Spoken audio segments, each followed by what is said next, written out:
You're a superhero.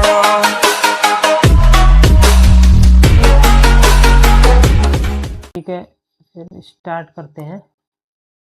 ये आपका motion in straight line chapter का लेक्चर नंबर 3 है। ठीक है, यहाँ से हमको ये पहले न्यूमेरिकल से यहाँ से पढ़ना था, न्यूमेरिकल, उसके बाद एक्सेलरेशन। ठीक है, तो न्यूमेरिकल इसको करना शुरू करते हैं। पहले क्या करता हूँ, इसको मैं अलग स्लाइड में ले लेता हूँ। ठीक है, इसको अलग स्लाइड में न्यूमेरिकल को ले लेते हैं। तो क्वेश्चन क्या करता है, पढ़ना शुरू करते हैं और एक एक चीज़ समझते हैं। जो भी चीज़ें इसमें समझाने के लिए होंगी, जो भी टॉपिक्स इस क्वेश्चन में ही समझ लेंगे। ठीक है, तो दिया है the position of an object moving along x axis is given by x equals to a plus b t square, where a equals to 8.5 metre, b equals to 2.5 metre per second square. ठीक है, ये ms -2 power है, तो इसका मतलब क्या, power minus में इसका मतलब ये है कि metre divided by second square, इस तरीके से। ठीक है, मतलब मीटर बाई सेकेंड स्क्वायर ऐसे है, तो जब इसको हम लिखेंगे ऊपर सेकेंड को तो क्या हो जाएगा, पावर जो है यहाँ प्लस से माइनस हो जाएगी। ठीक है, इसीलिए ऐसे दिया हुआ है। ठीक, उतना तो समझते ही होंगे। अब दिया and T is measured in seconds. ठीक है, टी जो है सेकेंड्स में मेज़र किया जा रहा है, यानी टी किसको बता रहा है, टाइम को बता रहा है। तो क्वेश्चन में पूछा गया what is its velocity at t equals to 0 second and t equals to 2 second. ठीक है, what is its velocity at मैंने जब बताया था इंस्टेंटेनियस वेलोसिटी और एवरेज वेलोसिटी, तो बताया था ना, एवरेज वेलोसिटी होती है for time interval, for a time interval और फॉर ए टाइम पीरियड। ठीक है, कुछ समय अंतराल के लिए होती है। ठीक है, और जो इंस्टेंटेनियस वेलोसिटी होती है वो एग्जैक्टली उस सेकंड पे, उस माइक्रो सेकंड पे होती है। तो यहाँ पे 0 सेकंड जब था टाइम, तब कितनी वेलोसिटी थी उस 0 सेकंड पे। 2 सेकंड जब पहुँच गया टाइम, 2 सेकंड बीत गए, तो उस दूसरे सेकंड पे कितनी वेलोसिटी थी। तो हमसे क्वेश्चन में ये जो पूछ रहा है व्हाट इज़ इट्स वेलोसिटी, तो कैसी वेलोसिटी पूछ रहा है, तो हमको एट देख के समझ में आ गया कि 0 सेकंड पे और 2 सेकंड पर पूछ रहा है इंस्टेंटेनियस वेलोसिटी। ठीक है, फिर अच्छा, दो क्वेश्चन है इसमें, एक तो ये पूछ लिया, फिर पूछा what is the average velocity between t equals to 2 second and t equals to 4 second. दोनों चीज़ें पूछ लिया। यहाँ पे इंस्टेंटेनियस पूछ लिया, यहाँ पे एवरेज वेलोसिटी पूछ लिया 2 सेकेंड और 4 सेकेंड के बीच में। मतलब जैसे 0 सेकेंड टाइम स्टार्ट, 0 सेकेंड बीता, 1 सेकेंड बीता, 2 सेकेंड बीता, फिर 3 सेकेंड बीता, फिर 4 सेकेंड बीता। तो ये जो पहला वाला क्वेश्चन है वो पूछ रहा है कि इस सेकेंड पे कितनी वेलोसिटी थी इस पॉइंट पे, और दूसरे सेकेंड पे इस पॉइंट पे कितनी वेलोसिटी थी इस पॉइंट पे। ठीक है, तो ये दोनों इंस्टेंटेनियस वेलोसिटी की बात कर रहे हैं। ठीक है, जबकि ये जो नेक्स्ट क्वेश्चन है उसी में मतलब आगे पूछा गया एवरेज वेलोसिटी, तो ये पूछ रहा है 2 सेकेंड और 4 सेकेंड के बीच में, मतलब 2 सेकेंड से लेके 4 सेकेंड तक, ये जितना टाइम पीरियड, इसके बीच में जितना टाइम इंटरवल है, इतने टाइम में एवरेज वेलोसिटी कितनी थी। तो ये क्या है, ये छोटे से समय के लिए थोड़े ना पूछ रहा है, यहाँ से यहाँ तक कम 2 से लेके 4 सेकेंड, यानी 2 सेकेंड, बीच में कितना टाइम यहाँ पे बीतेगा, 1 सेकेंड, 2 सेकेंड, 2 सेकेंड के लिए पूछ रहा है। तो ये एवरेज वेलोसिटी पूछ रहा है, और ये दूसरे सेकेंड में पूछ रहा है तो इंस्टेंटेनियस वेलोसिटी, ये 0 सेकेंड पे पूछ रहा है तो इंस्टेंटेनियस वेलोसिटी। तो ये हमको क्वेश्चन से समझ में आ गया। अभी ये चीज़ एकदम कंफर्म हो गई, पूछा क्या है। चलो ठीक है, अब पूछा क्या है, हमको दोनों के तरीके पता हैं, लेकिन अभी थोड़ा सा रुकते हैं, अभी थोड़ा सा और चीज़ देख लेते हैं। ऊपर जो क्वेश्चन पहले है जो दिया है, अच्छा ये हम लोग स्ट्रेट लाइन पढ़ रहे हैं। ठीक है, मैंने बताया नहीं था शुरू में, मैंने कहा था बाद में बता दूंगा, या मोशन इन्हें प्लेन में बता दूंगा, लेकिन मैं अभी बता देता हूँ। जैसे हम लोग दो मोशन में 2 पार्ट होते हैं ना, एक मोशन इन्हें स्ट्रेट लाइन पढ़ते हैं, एक मोशन इन्हें प्लेन पढ़ते हैं। तो प्लेन में आ जाता है, एक समतल आ जाता है। जैसे ये मेरा हाथ है, तो ये क्या है, एक प्लेन है, और मैंने ये जो ये एक उंगली दिखाई, ये क्या है, एक स्ट्रेट लाइन है। ठीक, ये हाथ क्या है, एक प्लेन है आपके लिए, और ये उंगली मैं जब दिखा रहा हूँ तो ये क्या है, एक स्ट्रेट लाइन है। तो सेम इसी तरीके से जब स्ट्रेट लाइन की बात होगी तो उसमें केवल एक्स एक्सिस कंसीडर किया जाएगा, ठीक, ओनली एक्स एक्सिस, ठीक है। इसी एक्स एक्सिस पे जो है ऑब्जेक्ट मूव कर रहा है जब भी हम क्वेश्चन करेंगे। और जब प्लेन की बात की जाएगी तो उसमें एक्स एक्सिस आएगा, साथ में वाई एक्सिस भी आएगा। और ये एक्स और वाई, जैसे ये एक्स मान लीजिए, एक ये एक्स एक्सिस हो गया, ठीक है, एक ये वाई एक्सिस हो गया। अब इस पे जो है, इस पे अगर उधर से आप देखो, यहाँ पे क्या बन रहा है, एक प्लेन बन रहा है ना, दोनों एक्सिस मिला के, तब जाके ना एक्स एक्सिस भी लोगे वाई एक्सिस भी लोगे तभी तो यहाँ पे एक प्लेन तैयार होगा। खाली एक्स एक्सिस लोगे तो कहाँ प्लेन बनेगा, ठीक है। तो जब भी एक्स और वाई एक्सिस दोनों पे मोशन की पढ़ाई की जाए तो वो मोशन इन ए प्लेन है, मतलब आप मोशन इन ए प्लेन की पढ़ाई कर रहे हो। और जब खाली एक्स एक्सिस को कंसिडर किया जाए तो आप motion in a straight line पर, जो इन ए स्ट्रेट लाइन पे पढ़ाई कर रहे हो, ठीक है। तो यहाँ पे दिया है position of an object moving along x axis, मतलब एक्स एक्सिस के अलोंग, ठीक है, एक्स एक्सिस की सिधाई में जो है, मतलब ये एक्स एक्सिस है, इसके अलोंग मतलब यहाँ पे चल रहा है, यहाँ पे चल रहा है, यहाँ पे चल रहा है, यहाँ पे या उसके ऊपर ही चल रहा है, इन लाइन विद, मतलब उसके ऊपर ही। तो ये बता रहा है, ये वाला इक्वेशन जो उसने दिया है, ये जो फंक्शन दिया है, ये बता रहा है उसकी पोजीशन को, ठीक है, ऑब्जेक्ट की पोजीशन को इसके थ्रू। एक्स जो है यहाँ पे, अच्छा एक मिनट, अभी आगे एक चीज़ पढ़ोगे तो ये समझ में आ गया ना, इसमें दिया है एक्स एक्सिस के अलोंग, ठीक है, ऑब्जेक्ट मूव कर रहा है और ऑब्जेक्ट की पोजीशन इस इक्वेशन से बताई गई है। इस इक्वेशन में कुछ कुछ जो है कांस्टेंट है जिनकी वैल्यू दी गई है यहाँ पे, ठीक है, और बाकी जो वेरिएबल हैं वो है हम निकालेंगे ही, जैसे कि टी, जैसे कि ये एक्स इसमें जो है वेरिएबल है, टी इसमें वेरिएबल है, ठीक है। अच्छा, इसको पहले मैं लिख देता हूँ फिर समझाता हूँ। X equals to a plus b t square दिया है, ठीक है। तो टी यहाँ पे टाइम है, एक्स यहाँ पे पोजीशन है या फिर डिस्टेंस है, पोजीशन डिस्टेंस डिस्प्लेसमेंट सब बात एक ही है, ठीक है। ए यहाँ पे और बी यहाँ पे आपको पता नहीं है, ए और बी किसके साइन होते हैं नहीं पता। एक्स तो जब भी हम पढ़ेंगे, एक्स मैंने जब बताया था डिस्टेंस डिस्प्लेसमेंट जब पढ़ाया था तो मैंने बताया था एक्स और एस, ठीक है, यही दो यूज़ होंगे डिस्टेंस डिस्प्लेसमेंट के लिए। जब डिस्प्लेसमेंट के लिए यूज़ होंगे तो वेक्टर लग जाएगा ऊपर, बस ये अंतर रहेगा। टी तो टाइम के लिए हमेशा यूज होता ही है, ठीक है। वी बताया था कि स्पीड या वेलोसिटी, वेलोसिटी के लिए होगा तो वेक्टर लग जाएगा, ठीक है, ये बताया था मैंने। तो डिस्टेंस के लिए, वेलोसिटी के लिए, टाइम के लिए, एक्सेलरेशन के लिए ए यूज़ होगा, ठीक है, इस तरीके से। लेकिन यहाँ पे ये जो ए है ये एक्सेलरेशन के लिए यूज़ नहीं हुआ है, और ये जो बी है ये हमको पता नहीं है किसके लिए यूज़ हुआ है। लेकिन जब हमने इसकी वैल्यू पढ़ी तो यहाँ पे दिया ए इक्वल्स टू 8.5 मीटर, तो मीटर में क्या नापी जाती है, डिस्टेंस नापी जाती है। तो यहाँ पे ये ए किस क्या दी गई है, एक डिस्टेंस दी गई है। अब बी क्या दी गई है, 2.5 मीटर पर सेकेंड, यूनिट क्या है, मीटर पर सेकेंड स्क्वायर। तो मीटर पर सेकेंड स्क्वायर किसकी यूनिट होती है, एक्सेलरेशन की होती है। तो यहाँ पे बी क्या है, एक्सेलरेशन दिखाया गया है, को शो किया गया है ए और बी को। बाकी टी और ये तो हमने पहचान ही लिया।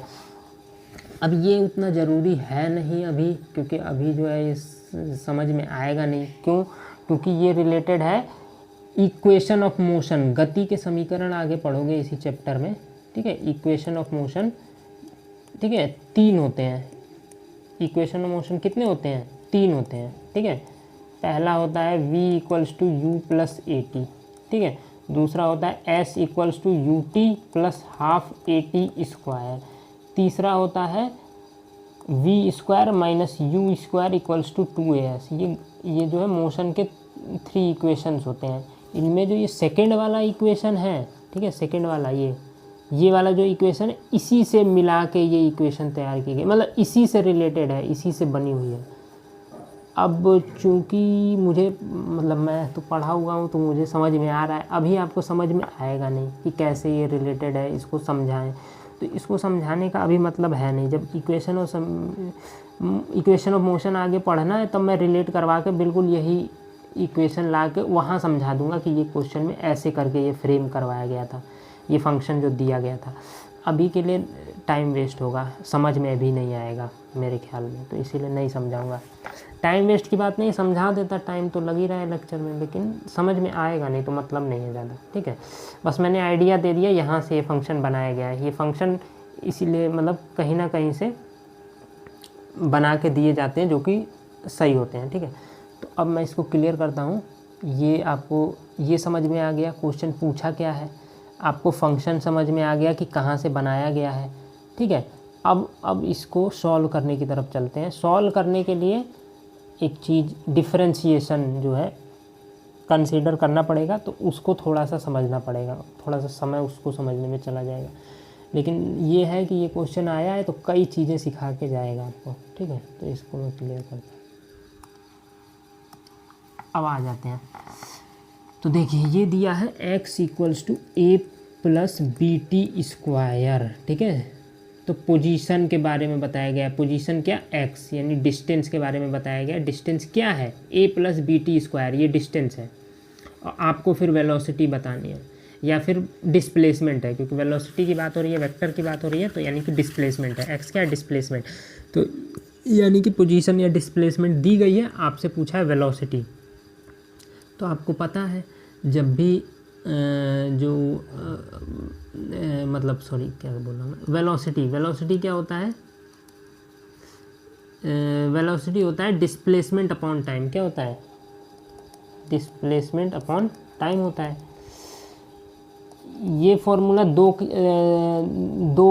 अलग अलग सिनेरियो में अलग अलग होता है। जैसे एवरेज वेलोसिटी के लिए ये जो फॉर्मूला हो जाता है वो होता है total displacement upon total time, ठीक है।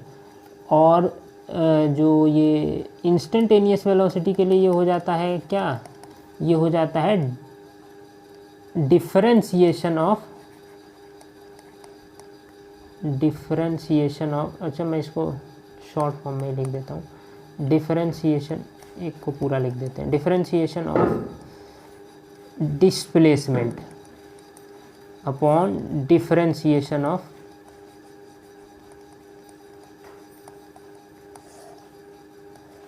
एक मिनट इसको इधर लाते हैं, डिफरेंशिएशन ऑफ टाइम, ये फॉर्मूला हो जाता है। मतलब क्या इसको बताया था, इसको टोटल डिस्प्लेसमेंट टोटल टाइम को मैंने लिखा था delta x by delta T, याद हो तो।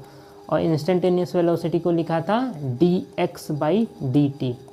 तो ये डी यहाँ पे डिफरेंशिएशन बता रहा है और डेल्टा यहाँ पे टोटल कवर कर रहा है, ठीक है, टोटल को। तो differentiation of x equals to differentiation of t, यानी डिफरेंशिएशन ऑफ एक्स का मतलब है डिस्प्लेसमेंट और टी का मतलब है टाइम, ये निकालना है। तो यानी कि यहाँ से हमको अगर वेलोसिटी निकालनी है, ठीक है, वेलोसिटी कब दो जगह निकालनी है, 0 सेकंड पे और 2 सेकंड पे। तो पहले वैसे तो निकाल ले वेलोसिटी, वो तो हम 0 सेकंड और 2 सेकंड निकाल लेंगे बाद में वैल्यू पुट करके, पहले वैसे निकाल लें वेलोसिटी। तो वेलोसिटी निकालेंगे किससे, D x by D T. तो हमको D x by D T जब निकालना है तो हमको डी तो ठीक है कोई दिक्कत नहीं, एक्स की जगह एक्स की वैल्यू क्या है यहाँ पे, ये दी गई है, तो इसको यहाँ पे पुट करना पड़ेगा ए प्लस बी टी स्क्वायर और बाई डी टी, ठीक है। तो ये हो जाएगा, और जब हम इसको खोलेंगे तो ये बन जाएगा डी बाई डी टी और ए प्लस बी टी स्क्वायर, इतना ये बनेगा। इसका हमको ये ए प्लस बी टी स्क्वायर का डिफरेंशिएशन आगे करना होगा और फिर इस सवाल को सॉल्व करना होगा, ठीक है। तो डिफरेंशिएशन करने से पहले उसको समझ लेते हैं, पहले है क्या चीज़ वो, ठीक है, डिफरेंशिएशन, ठीक है। डिफरेंशिएशन को हिंदी में बोलते हैं अवकलन। और जब आप 12th में आएंगे तो दो चीज़ें पढ़ेंगे, डिफरेंशिएशन तो पढ़ेंगे ही पढ़ेंगे, इंटीग्रेशन भी पढ़ेंगे। तो मैं दोनों में अंतर बता देता हूँ और पढ़ाऊँगा खाली डिफरेंशिएशन। तो डिफरेंशिएशन क्या होता है, डिफरेंशिएशन होता है कि जैसे फॉर एग्जांपल यहाँ पे कोई ये लेंथ है, ठीक है, ये लेंथ है जिसकी इस लेंथ की जो टोटल लेंथ है ये है L, ठीक है। ये L लंबाई का कोई भी तार है, वायर है, डंडा है, कुछ भी है, तो इसका एक छोटा से छोटा अगर हम पार्ट लें कहीं पे भी किसी भी जगह पे, मान लीजिए यहाँ पे इस वाली जगह पे हम एक छोटा सा टुकड़ा का ले लें, बहुत ही छोटा सा, इतना छोटा कि उसकी अगर लेंथ नापें तो वो क्या आएगी 0.00000, आप सोच भी नहीं सकते, इतने जीरो लगा लीजिए, 000 और 1 और मीटर कर दीजिए या सेंटीमीटर कर दीजिए, जो मन है वो कर दीजिए। मतलब ये जो टुकड़ा है जो हमने इस डंडे में से या फिर ये रस्सी है कोई कुछ भी है, इसमें से छोटा सा अगर टुकड़ा हम निकालेंगे, ठीक है, तो वही टुकड़े को हम क्या बोलेंगे, DL से डिनोट करेंगे, डिफरेंशिएशन ऑफ L लेंथ। ये जो L लेंथ का डिफरेंशिएशन है वो पार्ट, समझ रहे हो। अब ये मतलब अगर हमको L दे दिया जाए, ठीक है, पूरी लेंथ दे दिया जाए कि रस्सी की या डंडे की पूरी लेंथ ये है, और हमसे पूछ ली जाए कि एक छोटे से पार्ट की, बहुत छोटा, जितना छोटा आप सोच भी नहीं सकते, उसकी लेंथ कितनी होगी बताइए, तो वो आप बताएंगे किसके थ्रू, शो करेंगे DL से, ठीक है, डिफरेंशिएशन ऑफ L से। मतलब L लेंथ का डिफरेंशिएशन कर दिया, उसका सबसे छोटा पार्ट, उसकी लेंथ बता दी, ठीक है। तो ये चीज़ होती है, मतलब एक बड़े, जैसे ये मान लीजिए एक सर्कल है, सर्कल कह रहा हूँ, स्क्वायर है, तो इसका एरिया मान लेते हैं A है, टोटल एरिया कितना A। अब मैं बोलूँ कि इसमें एक छोटी सी एक स्क्वायर कहीं पे बन रहा है, एक छोटा सा स्क्वायर कहीं बन रहा है, उसका एरिया बताइए। तो उसका एरिया कैसे बताएंगे आप, DA से, डिफरेंशिएशन ऑफ A का एक छोटे से पार्ट, ये तो पूरे का एरिया है, उस छोटे से पार्ट का एरिया क्या होगा, डिफरेंशिएशन ऑफ A। अगर A का एरिया दिया है, जितना भी दिया है, उसका आपने अगर डिफरेंशिएशन कर दिया तो आपको पता चल जाएगा इस छोटे से, इस जो बड़े से स्क्वायर में एक कहीं छोटा सा पार्ट है उस स्क्वायर का, तो उसका एरिया कितना होगा, तो वो डिफरेंशिएशन से पता चल जाएगा, और उसको आप DA से शो करोगे, डिफरेंशिएशन ऑफ A। तो ये आई होप समझ में आ गया होगा। तो ये डिफरेंशिएशन की कहानी है। इंटीग्रेशन क्या होता है, इंटीग्रेशन होता है कि ये छोटे छोटे टुकड़े मिल के, कई सारे छोटे छोटे DL मिल के क्या बना देंगे, L बना देंगे। ये कई सारे DA मिल के ऐसे करके मिल के DA मिल के ये पूरा A तैयार कर देंगे ना, तो इसको बोलते हैं इंटीग्रेशन। मतलब डिफरेंशिएशन है कि बड़ा चीज़ दे दिया गया, उससे सबसे छोटे चीज़ का वैल्यू आपको बताना है उसके अंदर के, और इंटीग्रेशन है आपको सबसे छोटा चीज़ दे दिया जाएगा, ठीक है, DL बता दिया जाएगा या DA बता दिया जाएगा कितना है, आपको बताना रहेगा उस बड़े पार्ट का एरिया, मतलब A बताना रहेगा या L बताना रहेगा। तो इंटीग्रेशन डिफरेंशिएशन का उल्टा, इंटीग्रेशन में इंटीग्रेट करोगे आप, ऐसे ऐसे बहुत सारे DL इसमें होंगे, लाखों करोड़ों DL मिलके L को पूरा करके बनाएंगे, तो उनको जोड़ के L तक पहुंचने के प्रोसेस को समाकलन या इंटीग्रेशन कहते हैं।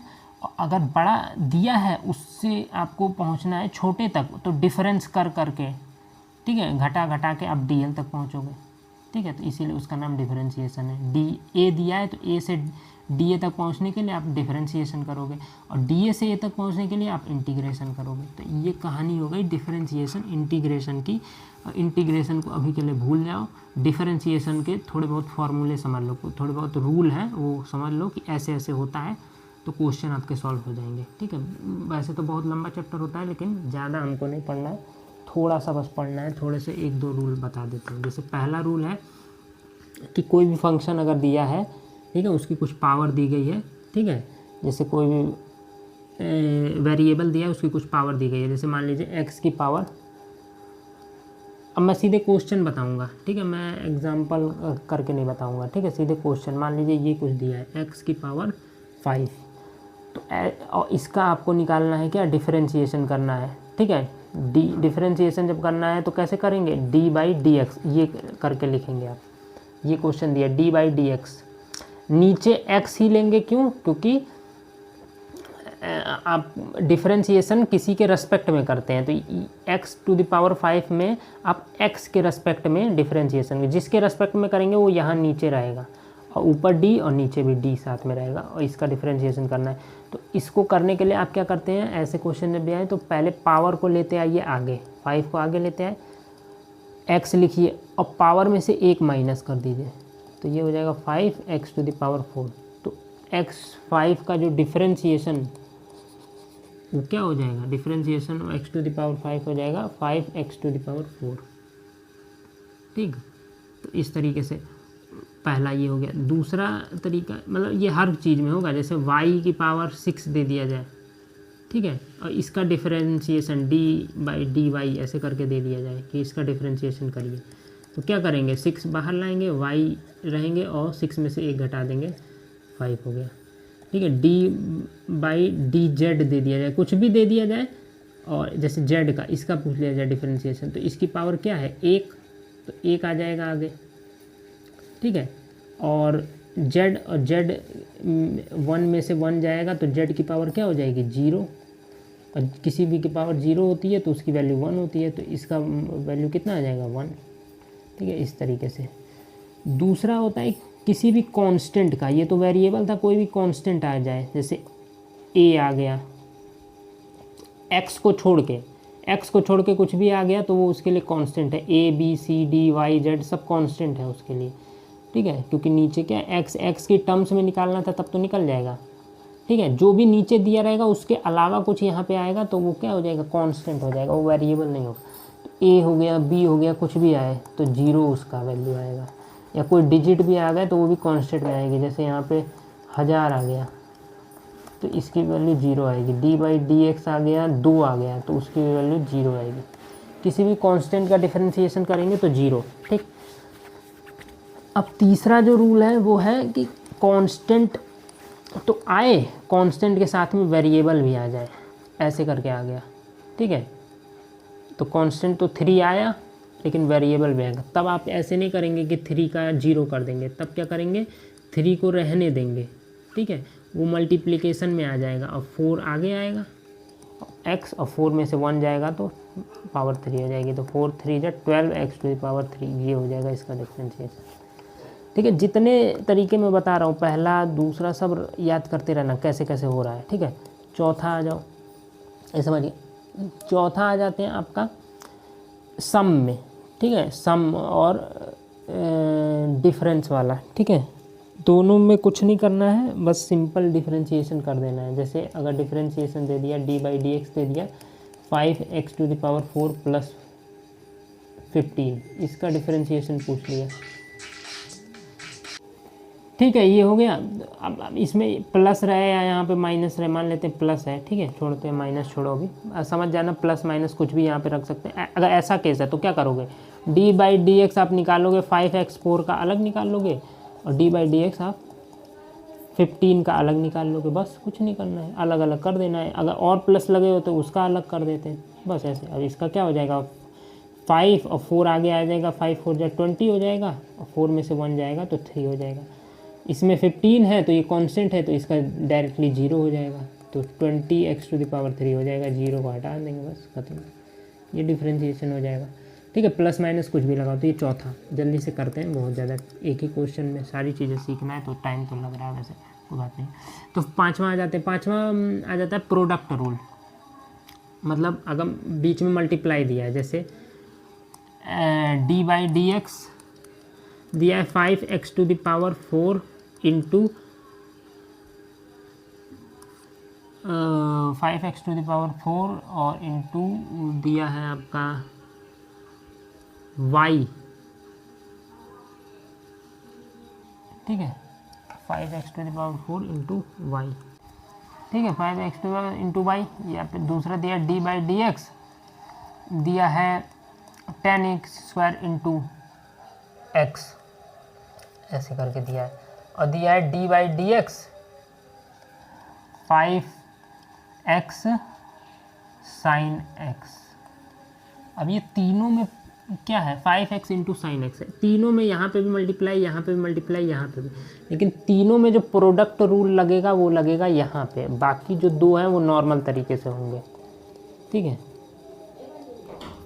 हाँ, प्रोडक्ट रूल लगेगा इसमें, इस वाले में। कैसे, क्यों इन दोनों में नहीं लगेंगे, जल्दी से समझ लो, क्योंकि इसमें क्या है ना, 5x⁴y इन दोनों को अलग अलग नहीं आप कंसिडर कर सकते, एक ही में करेंगे। कैसे, ये हो जाएगा d/dx और 5x⁴y, ऐसे ये बन जाएगा एक फंक्शन, जिसमें से आपको x के रेस्पेक्ट में डिफरेंशिएशन करना है, तो x4 को आप अलग कर लोगे, ऐसे कर लोगे d/dx और 5y को आगे लेते आओगे और x4 को पीछे कर लोगे। अब इसका डिफरेंशिएशन आप कैसे कर दोगे, 5y को ट्रीट करोगे एज कांस्टेंट तो उसको अकेले लिख दोगे ऐसे, और 4 को आगे ला के मल्टीप्लाई करोगे, x⁴ में से एक पावर कम हो जाएगा 3 और ये हो जाएगा 20y x³ हो जाएगा, या इसी को सीधा करके लिख लोगे 20x³ y। इस तरीके से ये हो जाएगा। दूसरा वाला जो है इसमें क्या हो जाएगा 10x² है और यहाँ x है, तो जब सेम सेम है आपके वेरिएबल तो पावर ऐड हो जाती हैं मल्टीप्लिकेशन में, तो 2 और यहाँ पे 1 पावर 2 1 3 तो 10x³ हो जाएगा। इसमें भी आप क्या करोगे, फिर इसको कांस्टेंट की तरह ट्रीट करोगे, इसको सॉल्व करोगे x के रेस्पेक्ट में, तो ये हो जाएगा 10 3 30 और x3 में से एक पावर कम हो जाएगी 30x² हो जाएगा। अब ये वाला जो है प्रोडक्ट रूल लगेगा, क्यों, क्योंकि इसमें 5x और sin x अलग है, sin x अलग है बिल्कुल, इसका इसमें कहीं से मल्टीप्लाई नहीं हो सकता। जैसे इसमें y इसके साथ मल्टीप्लाई होके एक बन गया था, x मल्टीप्लाई होके एक, इसमें नहीं, ये अलग है। और 5x अलग है, 5x में 5 कांस्टेंट है, x वेरिएबल है, sin x एक अलग है, ठीक है, तो दोनों अलग अलग है, तो इसमें प्रोडक्ट रूल लगेगा। तो प्रोडक्ट रूल में कहता है कि एक बार जो है, मतलब जैसे इसको 5x एक को a मानेंगे और sin x को b, तो आप एक बार a को लिख लीजिए ऐसे ही, मल्टीप्लाई कर दीजिए a का किसके, b के डिफरेंशिएशन से, ठीक है, तो b क्या है, sin x है, तो एक बार इसका कर दीजिए 5x का मल्टीप्लाई कर दीजिए sin x के डिफरेंशिएशन से, फिर प्लस करिए, फिर क्या करिए sin x का मल्टीप्लाई करिए किसके डिफरेंशिएशन से, 5x के यानी a के डिफरेंशिएशन से। तो समझ में आया, मतलब कहने का मतलब क्या है, इसको थोड़ा सा इधर कर देता हूँ, समझा देता हूँ। समझाना क्या है, जल्दी जल्दी करना है क्योंकि बहुत टाइम नहीं ले सकते हम, लंबा क्लास हो जाता है, ठीक है, तो जल्दी से समझेंगे। तो ये मैंने क्या किया, पहले a की मल्टीप्लाई कर दी है b के डिफरेंशिएशन के साथ, ये b का डिफरेंशिएशन है, ये a है, तो a की मल्टीप्लाई की b के डिफरेंशिएशन के साथ। अब b की मल्टीप्लाई कर दूंगा a का डिफरेंशिएशन, b ये है, b लिख दिया, और a का डिफरेंशिएशन 5x का डिफरेंशिएशन। अब इसको सॉल्व कर लेंगे तो ये हो जाएगा 5x। अब देखो ये sin x cos x tan x cot x सबका डिफरेंशिएशन होता है, लेकिन आपको जो है ये फिजिक्स में 2 के याद रखने हैं। sin x का डिफरेंशिएशन हो जाता है cos x और cos x का डिफरेंशिएशन हो जाता है माइनस sin x। बस ये दोनों याद रखने हैं, रट लेने हैं, बाकी भूल जाओ, tan cot कोई ज़रूरी नहीं है, काम नहीं आएगा बेमतलब का, वो मैथ में 12th में जब पढ़ोगे तब जाकर वो लर्न करना, अभी के लिए जितना ज़रूरी है वही। तो इसका क्या हो जाएगा, sin x का डिफरेंशिएशन हो जाएगा cos x, तो 5x के साथ क्या आ जाएगा cos x, 5x cos x हो गया, प्लस sin x ऐसे ही रहेगा, 5x का क्या हो जाएगा, x का क्या हो जाता है, x की पावर 1 रहती है, इधर करो भाई ये नीचे, x की पावर 1 आ जाता है तो 5 × 1 हो जाएगा, तो 5 ही बचेगा, और x की पावर 1 में से 1 जाएगा तो x की पावर 0, और जिसकी पावर 0 उसकी वैल्यू 1 हो जाती है, तो 5 × 1 ही हो जाएगा, तो 5 ही हो जाएगा, तो ये हो जाएगा 5x cos x plus 5 sin x, ठीक है। इसमें कुछ कॉमन लेना है तो 5 को कॉमन ले लो, x cos x plus sin x, यही आंसर हो जाएगा, समझ गए। तो ये हो गया क्या आपका प्रोडक्ट रूल, और ये साइन कॉज मैंने समझा दिया, ठीक है। अब last but not the least ये क्या है, प्रोडक्ट रूल, ठीक है, मतलब इसमें सॉरी क्या बोल रहा हूँ, प्रोडक्ट रूल तो अभी पढ़ा है, भावनाओं में बह जा रहे हैं, डिविडेंड रूल, प्रोडक्ट रूल तो पढ़ लिया था। डिविडेंड रूल में क्या आ जाएगा, d/dx, और आ जाएगा कैसे, अपॉन में आ जाएगा, कुछ दे देगा, जैसे 5x⁴ और नीचे दे देगा भाई कुछ भी दे दे, कुछ भी दे सकता है, वो नीचे मान लेते हैं 5 मान लेते हैं, क्या दिया हुआ है 7 दिया हुआ है, इसका डिफरेंशिएशन बताना है, तो इसमें डिविडेंड रूल लगेगा, डिवाइड वाला सिस्टम आ गया। तो जब ऐसा सिस्टम आए तो सबसे पहले डिनोमिनेटर की मल्टीप्लाई करिए डिफरेंशिएशन ऑफ न्यूमरेटर के, न्यूमरेटर का डिफरेंशिएशन करिए और उसकी मल्टीप्लाई करिए डिनोमिनेटर से, फिर माइनस करिए, जैसे वो प्रोडक्ट में प्लस था इसमें माइनस, और फिर आप करिए न्यूमरेटर का मल्टीप्लाई करिए किसके डिफरेंशिएशन से, डिनोमिनेटर के डिफरेंशिएशन से, ठीक है। अपॉन में आप डिनोमिनेटर का स्क्वायर कर दीजिए, ये इसका इस तरीके से, तो थोड़ा सा कॉम्प्लेक्स है ये। जैसे प्रोडक्ट रूल में क्या था, बहुत आसान था, पहले क्या करिए आप पहले इसकी मल्टीप्लाई कर दीजिए इसके डिफरेंशिएशन से, ठीक है, फिर दो प्लस करिए, फिर इसकी मल्टीप्लाई कर दीजिए पहले वाले के डिफरेंशिएशन से। लेकिन इसमें उल्टा है, पहले इसकी मल्टीप्लाई करिए पहले वाले के डिफरेंशिएशन, माइनस लगाइए, फिर इसकी मल्टीप्लाई करिए दूसरे वाले के और अपॉन में फिर डिनोमिनेटर का स्क्वायर भी करिए। तो ये 7 हो जाएगा। इसका जब सॉल्व करेंगे तो 4 आगे आ जाएगा, 5 के साथ मल्टीप्लाई होकर 20 हो जाएगा और x के पावर 1 कम हो जाएगी तो 20x³ हो जाएगा माइनस। अब 5x4 है 7 का क्या हो जाएगा, किसी भी कांस्टेंट का जो है डिफरेंशिएशन 0 होता है तो इसका वैल्यू आएगा 0, इस चीज़ का पूरा वैल्यू आएगा 0 की किसी के साथ मल्टीप्लाई हो जाता है तो वो हो जाता है 0, कोई दिक्कत नहीं। 7 की स्क्वायर हो जाएगा 49। अब ये हो जाएगा 140 x³ 0 को तो ख़त्म हो जाएगा, कोई दिक्कत नहीं, 0 घटाओगे तो कोई दिक्कत नहीं। ये 49 नीचे हो जाएगा, 7 7 जा 49, 7 2 जा ये हो जाएगा 40 और ये हो जाएगा 20x³/7, यही आंसर हो जाएगा।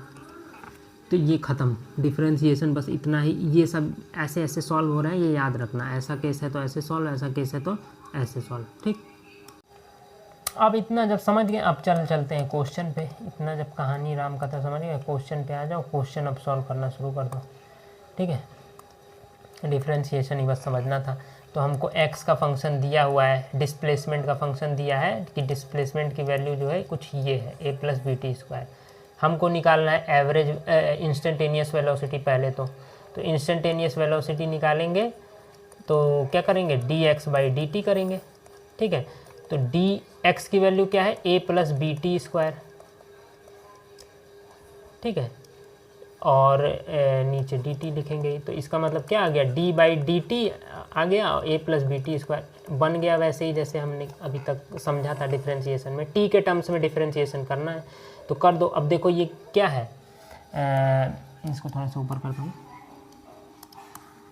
हाँ देखिए ये क्या है, a क्या है, मतलब सॉरी a नहीं, पहले इसमें कैसे कौन सा करेंगे, ये सम वाला आ गया, बीच में प्लस आ गया ना, तो पहले d/dt a को अलग कर लीजिए और d/dt bt² का डिफरेंशिएशन अलग कर लीजिए। ऐसे ही किए थे, जब भी प्लस माइनस आए तो अलग अलग कर लेते। तो अब इसका डिफरेंशिएशन a तो क्या हो जाएगा, इस क्योंकि हमको t के रेस्पेक्ट में करना है तो a तो कांस्टेंट बन जाएगा हमारे लिए, तो इसकी वैल्यू तो 0 आ जाएगी, ख़त्म हो गया ये। अब d/dt bt², तो bt² में अब t के टर्म्स में करना है तो t है इसमें, तो b जो है इसके साथ मल्टीप्लिकेशन में है तो b का अब पहले ही डिफरेंशिएशन करके 0 नहीं करेंगे, अब b क्या हो जाएगा, इसके साथ में आ जाएगा, ठीक है।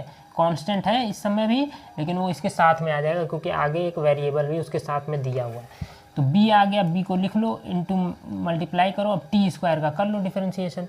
तो t² का डिफरेंशिएशन 2 आगे आएगा और 2 में से एक पावर मतलब t की पावर 1 कम हो जाएगी तो t का पावर 1 हो जाएगा, तो 1 पावर लिखते नहीं ऐसे, तो ये हो जाएगा 2t। 0 को हटा दो, 0 का तो किसी में 0 जोड़ो घटाओ कोई मतलब नहीं होता है। अब 2bt आ गया, 2bt, तो यानी कि जो हमने किया वेलोसिटी वो कितना आया, dx/ जब dt को हमने सॉल्व किया तो वेलोसिटी आ गई आपकी 2bt। तो 2bt ये फंक्शन आया। अब इंस्टेंटेनियस वेलोसिटी पूछी गई है कब, एट 0 सेकेंड, और दूसरी पूछी गई है इंस्टेंटेनियस वेलोसिटी एट, ठीक है, ये इंस्टेंटेनियस वेलोसिटी है दोनों, एट 2 सेकेंड, दूसरे सेकेंड पर और 0 सेकेंड पर कितनी वेलोसिटी है उस इंस्टेंट पे, तो निकाल लेंगे। 2bt को सॉल्व करेंगे, ठीक है, वैल्यू पुट कर देंगे 2, b की वैल्यू दी हुई है पहले से ही, तो ऊपर चलेंगे, b की वैल्यू देख लेते हैं। b की वैल्यू दी है 2.5, ठीक है, इसको क्लियर कर देते हैं और कर लेते हैं। हमको पता है क्या आया है 2bt, ठीक है। तो इंस्टेंटेनियस वेलोसिटी एट 0 सेकेंड क्या हो जाएगी, 2bt वैल्यू रखेंगे 2 इंटू b की वैल्यू कितनी दी हुई है 2.5 रखेंगे और t की वैल्यू कितनी दी हुई है 0 लगेंगे, तो v की वेलोसिटी आ जाएगी, sorry instantaneous velocity at 0 second आ जाएगी 0 मीटर पर सेकेंड, ठीक। अब इंस्टेंटेनियस वेलोसिटी एट 2 सेकेंड, तो फिर 2bt में फिट करेंगे क्योंकि हमने अभी डिफरेंशिएशन किया था तो यही आया था, तो 2 इंटू 2.5 हो जाएगा।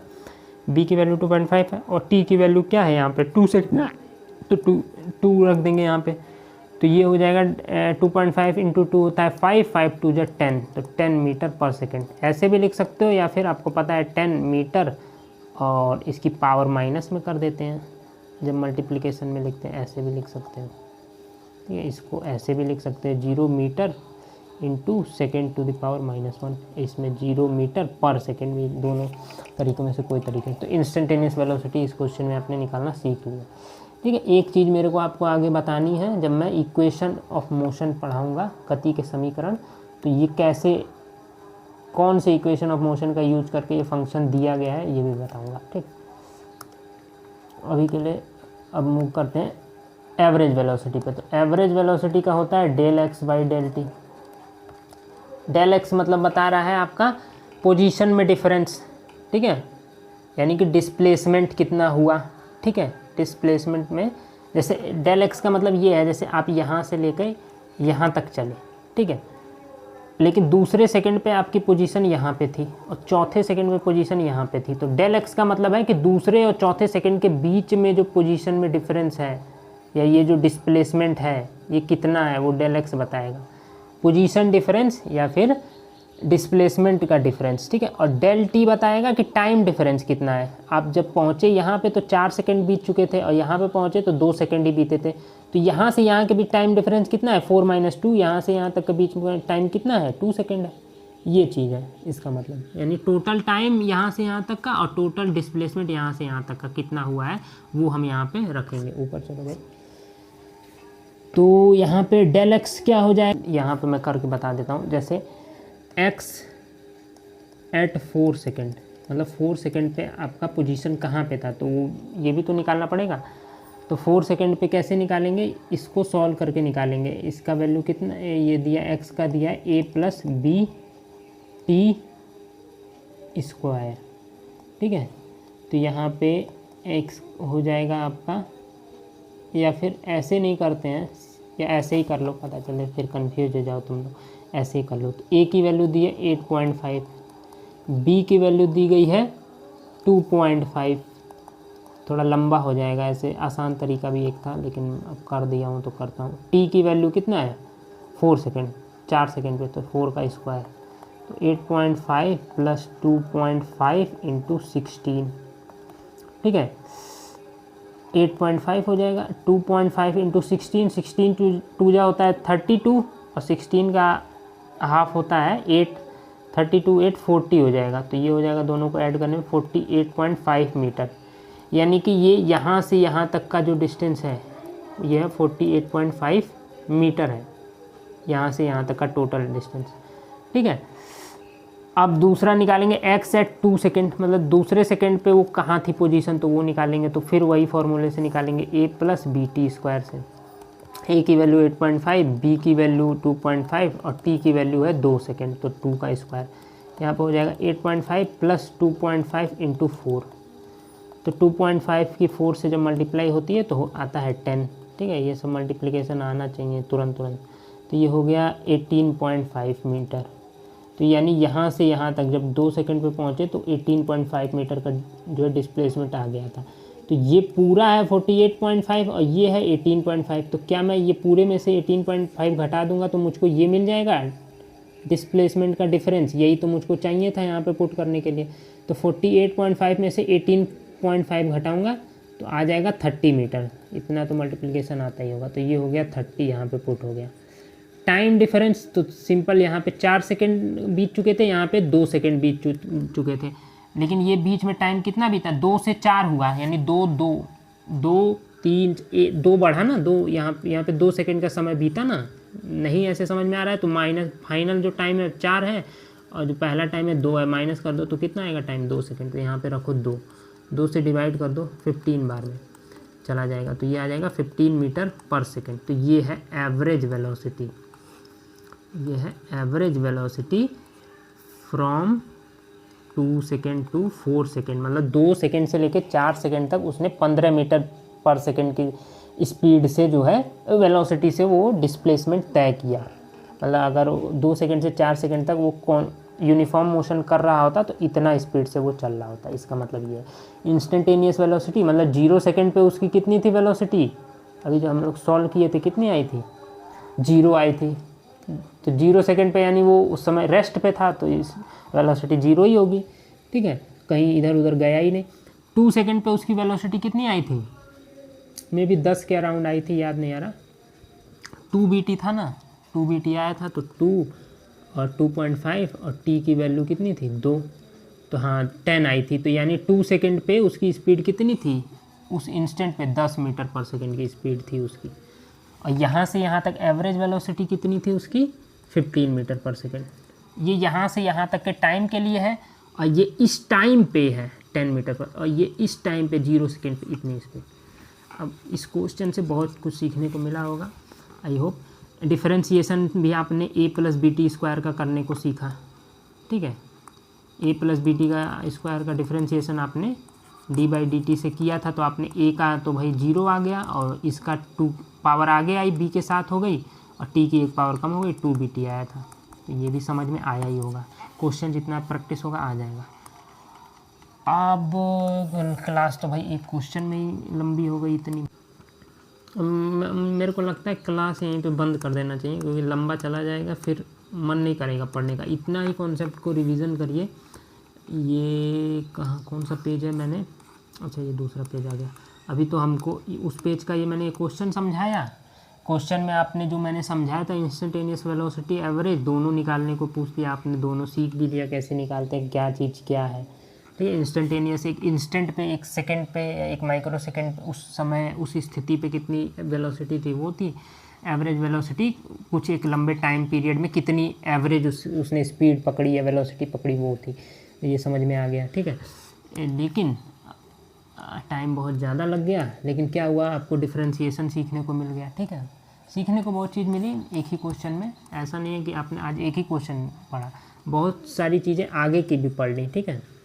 तो कोई दिक्कत वाली बात यहाँ पे नहीं है, कोई बात नहीं। अब जो है एक्सेलरेशन देख लेते हैं, क्या है एक्सेलरेशन, पढ़ा दूँ क्या एक्सेलरेशन।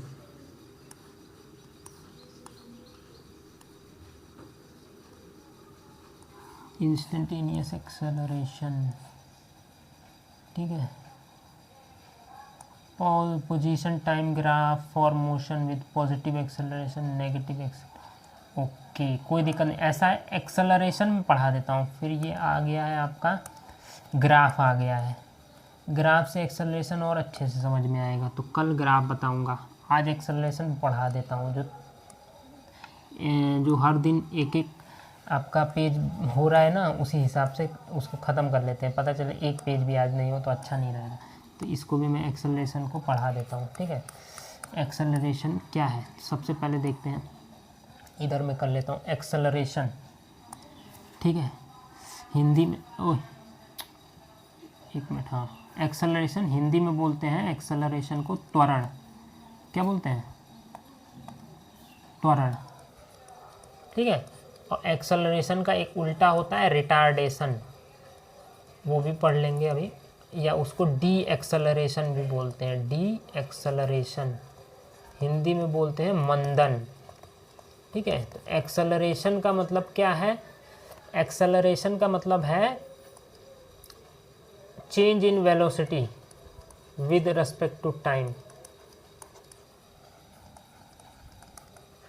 दोनों का मतलब है एक्सेलरेशन रिटार्डेशन, दोनों का मतलब है change in velocity per unit time, ठीक है। यानी कि rate of change in velocity per unit time, या डिवाइडेड बाय टाइम का मतलब रेट हम लोग बोलते हैं ना, तो rate of change in velocity ये है इसका मतलब, ठीक है। बस अंतर ये है दोनों में कि एक्सेलरेशन में जो है वेलोसिटी का जो चेंज आएगा वो पॉजिटिव आएगा, मतलब इंक्रीजिंग ऑर्डर में, असेंडिंग ऑर्डर में बढ़ेगा, जैसे किसी की स्पीड पहले ऐसे स्लो थी ऐसे ऐसे तेज हो गई, और रिटार्डेशन में स्लो से धीमे होगी, ठीक है। यानी ज़्यादा चेंज इन वेलोसिटी होगा लेकिन उसमें डिसेंडिंग ऑर्डर में होगा, उसमें वेलोसिटी कम होगी, एक्सेलरेशन में वेलोसिटी बढ़ेगी, बस अंतर इतना सा है, चेंज दोनों में होगा वेलोसिटी में, ठीक है। जैसे कोई मूव कर रही थी पहले 10 मीटर पर सेकंड, फिर पहुंच गई 20 मीटर पर सेकंड, फिर पहुंच गई 30 मीटर, तो वो एक्सेलरेशन है।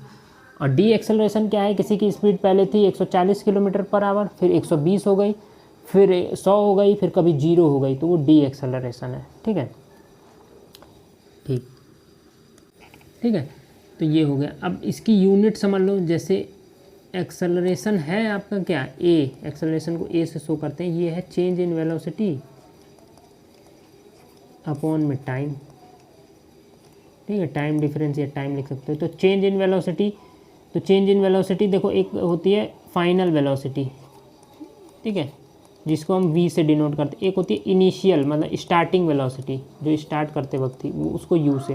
तो चेंज इन वेलोसिटी होती है v माइनस यू, मतलब फाइनल में से इनिशियल माइनस अपॉन में t। तो ये होता है वेलोसिटी का, एक्सेलरेशन का फार्मूला। यूनिट क्या होती है, ये दोनों वेलोसिटी है v और u, तो जो भी आएगा वो वेलोसिटी ही आएगा, ऊपर वेलोसिटी ही आएगी, नीचे टाइम ही आएगा। तो वेलोसिटी की यूनिट होती है मीटर पर सेकेंड और टाइम की होती है सेकेंड, तो ये बन जाता है मीटर। और जब भी ऐसा केस हो, मान लीजिए इसको ऐसे लिखूंगा मीटर पर सेकेंड और नीचे भी लिखूंगा सेकेंड, तो जब भी ऐसा केस हो तो ये जो छोटा वाला फ्रैक्शन है इसका जो डिनोमिनेटर है वो दूसरे वाले के, ये जो बड़े वाला फ्रैक्शन है उसके डिनोमिनेटर के मल्टीप्लाई में चला जाता है। तो मीटर अपॉन में सेकेंड इंटू सेकेंड हो जाएगा, तो ये हो जाएगा मीटर पर सेकेंड का स्क्वायर। ठीक है, और ये बन जाएगा मीटर पर सेकेंड स्क्वायर, ऐसे लिख लो या लिख लो मीटर, मल्टीप्लाई में लिखोगे तो s⁻² लिखोगे बस। अभी जब मैंने क्वेश्चन करवाया था उसमें तो b इक्वल्स टू दिया था ना 2.5 मीटर s⁻², तो वो क्या दिया था, हमने यूनिट से ही समझ दिया कि ये एक्सेलरेशन दिया था, बताया था मैंने उस समय में। तो ये हो गई यूनिट की बात। तो आपको यूनिट सारी एक बार रिवाइज करते हैं। यूनिट को आपको पता है कि जो डिस्प्लेसमेंट है, अब मैं वेक्टर ही पढ़ाऊँगा, मतलब वेक्टर वाली चीज़ें बोलूँगा, डिस्टेंस नहीं बोलूँगा या फिर आपका स्पीड नहीं बोलूँगा। ठीक है, तो डिस्प्लेसमेंट की यूनिट क्या है, मीटर है। आपका वेलोसिटी की यूनिट क्या है, मीटर पर सेकेंड है। टाइम की क्या है, सेकेंड है। और एक्सेलरेशन की क्या है, मीटर पर सेकेंड स्क्वायर है। तो ये 4 यूनिट आपको पता है। एक्सेलरेशन आपको समझ में आ गया होगा। ठीक है, रिटार्डेशन भी समझ में, रिटार्डेशन में वेलोसिटी में चेंज होता है, मतलब वेलोसिटी कम हो रही होती है, घट रही होती है, और एक्सेलरेशन में वेलोसिटी बढ़ रही होती है। ठीक है, तो उसका रेट जो होता है उसी को एक्सेलरेशन रिटार्डेशन बोलते हैं। हमने ये जो है समझ लिया, यूनिट भी समझ ली। अब थोड़ा सा 2 टाइप के एक्सेलरेशन हो सकते हैं। एक हो सकता है यूनिफॉर्म एक्सेलरेशन, एक होता है नॉन यूनिफॉर्म एक्सेलरेशन। मतलब सेम टाइम पीरियड में same speed, same time interval में सेम स्पीड बढ़ रही हो, सेम इंक्रीमेंट आ रहा हो। जैसे मान लीजिए शुरुआती 2 सेकंड में जो वेलोसिटी वो गाड़ी चला रहा था 10 किलोमीटर पर आवर में, अगले 2 सेकंड में पहुंच गई 12 किलोमीटर पर आवर, या मान लेते 15 पहुंच गई अगले 2 सेकंड के अंदर। फिर अगले 2 सेकंड बाद जो स्पीड पहुंच गई वो पहुंच गई 20 किलोमीटर पर आवर। फिर अगले 2 सेकंड बाद स्पीड पहुंच गई 25 किलोमीटर पर आवर। तो ये है यूनिफॉर्म एक्सेलरेशन, एक समान गति से त्वरण दे रहा है। एक तो यूनिफॉर्म मोशन होता है। यूनिफॉर्म मोशन में क्या होता है, सेम, पहले 2 सेकंड में अगर उसकी स्पीड 10 थी तो अगले 2 सेकंड में भी 10, अगले 2 सेकंड में भी 10, वही स्पीड रहेगी, तो वो यूनिफॉर्म मोशन है। नॉन यूनिफॉर्म मोशन, पहले में 10 थी, दूसरे में 12 हो गई, फिर 8 स्पीड हो गई, तो नॉन यूनिफॉर्म है, कभी तेज़ चल रहा है, कभी धीमा चल रहा है, कुछ भी चल रहा है। यूनिफॉर्म एक्सेलरेशन में स्पीड बढ़ रही है लेकिन यूनिफॉर्मली बढ़ रही है। जैसे अगर 2 सेकंड में 10 थी, अगले 2 सेकंड, जैसे ही 2 सेकंड बीते 15 की स्पीड आ गई, 5 स्पीड बढ़ गई।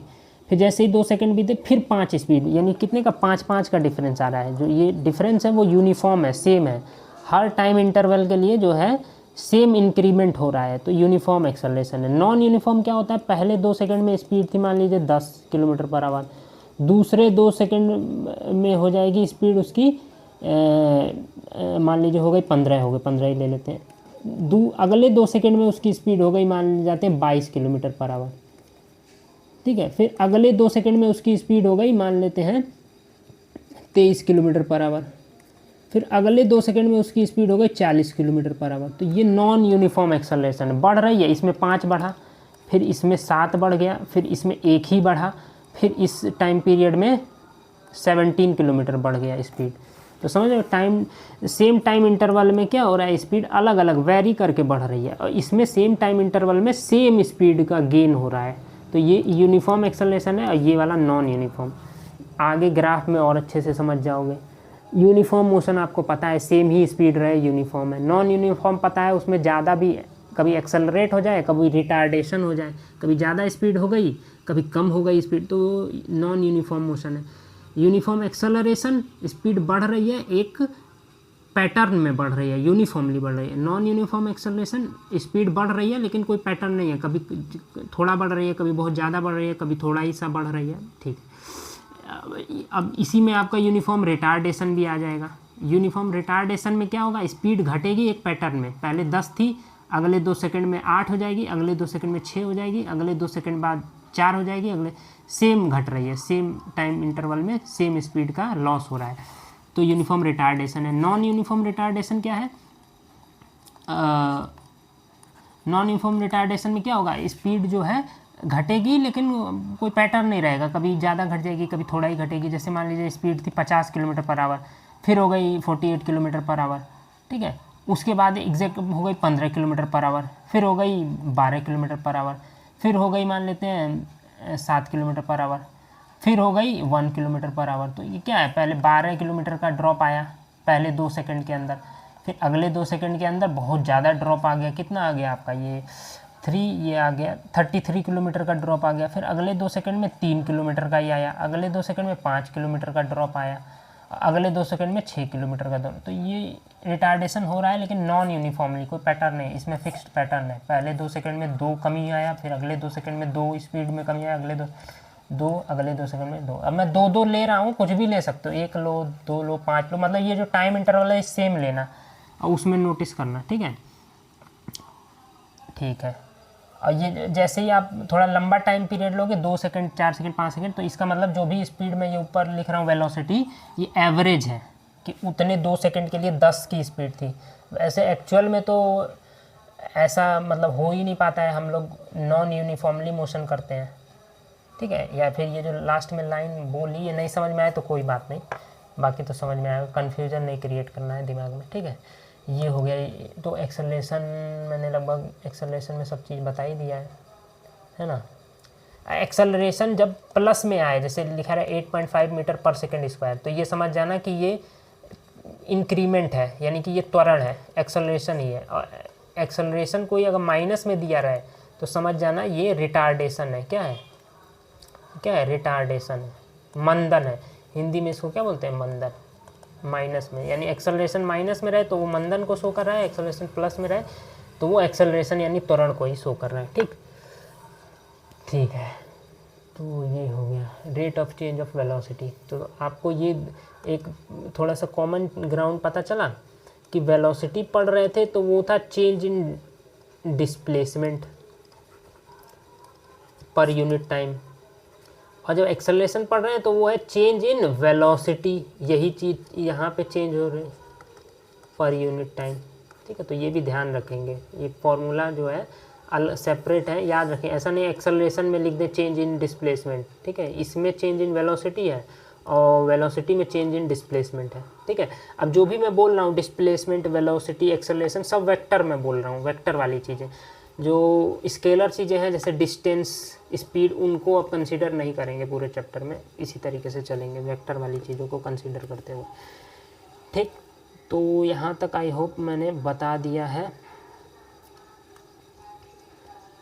अब जो है ऐसा है, कल के लेक्चर में क्या करेंगे हम लोग, एक्सेलरेशन में कुछ अब ये पढ़ना जो है, पढ़ना तो नहीं, अच्छा अब ये पढ़ ही लेता हूँ, ठीक है, इतना समझा दिया तो पता चले कुछ छूट जाए। दिया the velocity of an object in general changes during its course of motion. Velocity है किसी ऑब्जेक्ट की, उसके मोशन के समय या मोशन के टाइम में चेंज होती रहती है, ये बताया इन जनरल, ठीक है, चेंज होती रहती है, सेम नहीं रहती। How to describe this change, इस चेंज को कैसे डिस्क्राइब किया जाए। Should it be describe as the rate of change in velocity with distance और विद टाइम। क्या ये जो चेंज वेलोसिटी हो रहा है उसको डिस्टेंस के साथ बताया जाए कि मतलब चेंज यहाँ पे इतना था वेलोसिटी, फिर इतनी डिस्टेंस पे इतना हो गया, फिर इतनी, या फिर टाइम के रेस्पेक्ट में कि यहाँ पे 0 सेकंड पे इतना था, दूसरे सेकंड में इतना कम हो गया या ज़्यादा हो गया, इतने, इस तरीके से बताया जाए। मतलब ये एक तरीके से प्रोसेस है किस तरीके से एक्सेलरेशन की खोज हुई। This was a problem even in Galileo's time, Galileo के टाइम में भी ये प्रॉब्लम थी। It was first thought that this change could be describe by the rate of change of velocity with distance. पहले सोचा गया कि डिस्टेंस के रेस्पेक्ट में इसको बताया जाए कि इतना डिस्टेंस हो रहा है तो वेलोसिटी में इतना चेंज आ रहा है, इतना डिस्टेंस हो रहा है इतना चेंज आ रहा है, ठीक है। But through his studies of motion of freely falling objects, freely falling मतलब कोई भी चीज़ जब हम लोग ऐसे छोड़ दें, यहाँ पे बॉल पकड़े ऐसे छोड़ दें तो वो फ्री फॉल होता है, मतलब गिर गया, उस पर कोई मतलब जो है ग्रेविटेशन पुल लग जाता है, गिर जाता है, फ्री फॉल उसको बोलते हैं। तो अगर ऐसे ऑब्जेक्ट्स को देखा जाए, उस पर स्टडी इन्होंने की तो उनको पता चला motion of objects on an inclined plane, या फिर फ्रीली पे स्टडी कर किया उन्होंने, या फिर कोई इंक्लाइंड प्लेन है मतलब ढलान वाला कोई सड़क है, ऐसे प्लेन है ना, सड़क भी तो प्लेन ही होता है लेकिन ऐसे सीधा नहीं है, हॉरिजॉन्टल नहीं है, थोड़ा इंक्लाइंड ऐसे झुका हुआ है, तो उस पर देखा जाए किसी का मोशन को ऑब्जर्व किया इन्होंने, ठीक है। तो इन्होंने कंक्लूड किया कि that the rate of change of velocity with time is a constant of motion of all objects in free fall. जो वेलोसिटी का चेंज है वो टाइम के साथ क्या है, कांस्टेंट है, ठीक है, सारे के सारे ऑब्जेक्ट्स में फ्री फॉल के अंदर, ठीक है। On the other hand the change in velocity with distance is not constant, it decreases with the increasing distance of fall.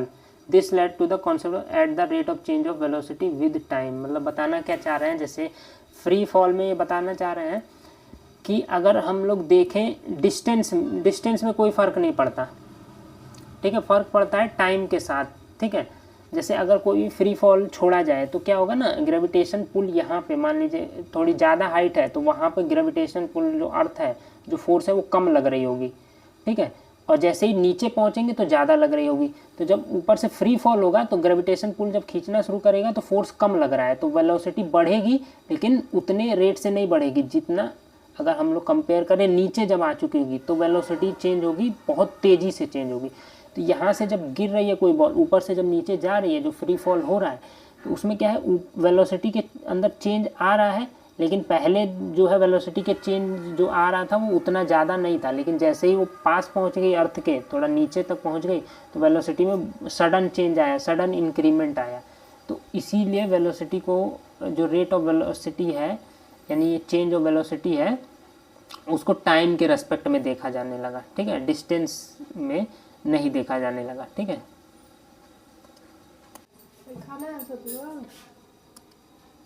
ठीक है, आई होप ये जो पॉइंट है, ये जो गैलीलियो वाला पॉइंट है वो समझ में आया होगा। नहीं भी आया तो कोई बात नहीं, आ जाएगा, बड़े होने के साथ आ जाएगा, अभी नहीं आ रहा है तो ठीक है। आगे बढ़ते हैं, क्योंकि टाइम के साथ जो है हम टाइम के साथ एक्सेलरेशन को टाइम के रेस्पेक्ट में कैलकुलेट करना ज़्यादा कन्वीनियंट है एज़ कम्पेयर टू डिस्टेंस, ठीक है, या डिस्प्लेसमेंट। एवरेज एक्सेलरेशन क्या है वो समझ लो। जैसे ये जो फार्मूला दिया है इसको एक एग्जांपल समझा देते हैं, ठीक है। एक्सेलरेशन दिया है क्या, del v by del t दिया है, हमको पता है change in velocity by change in time ही एक्सेलरेशन होता है। तो मान लीजिए कोई है ऑब्जेक्ट, ठीक है, जो कि ए पोजीशन जब उसकी है तो उसकी वेलोसिटी थी 10 मीटर पर सेकेंड, जब बी पे पहुंचा तो उसकी वेलोसिटी हो गई 20 मीटर पर सेकेंड, और यहाँ से यहाँ तक जो है उसने टाइम लिया है कितना, 2 सेकेंड का, ठीक है। तो अब उसका एक्सेलरेशन बताना है, तो एक्सेलरेशन क्या हो जाएगा, आ जाएगा चेंज इन वेलोसिटी। तो चेंज कितना हुआ है, 10 से 20 हुआ है, मतलब फाइनल जो है वो 20 है, मतलब ये v है, और जो इनिशियल है u, यानी ये 10 इनिशियल v माइनस यू होता है, तो 20 माइनस 10 अपॉन में जो टाइम का डिफरेंस है, इसमें v2 माइनस v1 दिया है, ये v माइनस यू भी कर सकते हो, ठीक है, कोई दिक्कत नहीं। दूसरा दिया टाइम 2 माइनस टाइम 1, ठीक है, तो इसमें तो टाइम 2 दिया नहीं, इसमें तो मैंने टाइम इंटरवल बता दिया पहले से 2 सेकंड, नहीं तो किसी किसी क्वेश्चन में दे दिया अगर 10 मीटर पर सेकंड उसकी स्पीड है चौथे सेकंड पे, और 20 मीटर स्पीड है उसकी 10वें सेकंड पे। तो अब बताइए तो क्या करेंगे, टाइम 2 है ये और टाइम 1 है ये, तो टाइम 2 में से टाइम 1 माइनस करेंगे, 10 में से 4 माइनस करेंगे तो आ जाएगा 6, ऊपर आ जाएगा 10, नीचे आ जाएगा 6, 6 से 10 को पहले से 2 से डिवाइड कर देंगे, 2 3 जा 6, 2 5 जा 10, 5/3 मीटर पर सेकेंड स्क्वायर, ये आ जाएगा एक्सेलरेशन। तो ये जो फार्मूला दिया है उसको एग्जांपल के थ्रू मैंने समझा दिया, इस चीज़ को भी मैंने समझा दिया। आई होप समझ में आया होगा, थोड़ा सा कॉम्प्लेक्स है ये चीज़, कोई बात नहीं। अब जो है ये पेज ख़त्म हो गया है, ठीक है। अब देखेंगे इसके आगे का जो ग्राफ वाला सिस्टम है, आगे uniform acceleration, non uniform acceleration, वो नेक्स्ट लेक्चर में देखेंगे। इसी के साथ इस वीडियो को यहीं पे दी एंड करते हैं। बहुत ही लंबा वीडियो हो गया है, लेकिन देखिए जो चीज़ें नहीं समझ में आई है उसको स्किप कर दीजिए, भूल जाइए कि नहीं समझ में आ रही तो उसके पीछे मत पड़े रहिएगा, नहीं तो कॉम्प्लेक्स है चीज़ें, कंफ्यूज हो जाओगे। जो चीज़ें आ रही हैं समझ में उनको समझते रहिए, आगे चलते रहिए। जैसे कि ये जो पॉइंट था अभी ऊपर वाला गैलीलियो वाला, वो थोड़ा कॉम्प्लेक्स था, नहीं समझ में आया होगा, छोड़ देना। इसी के साथ good bye. It's hard to breathe, but that's alright. Hush.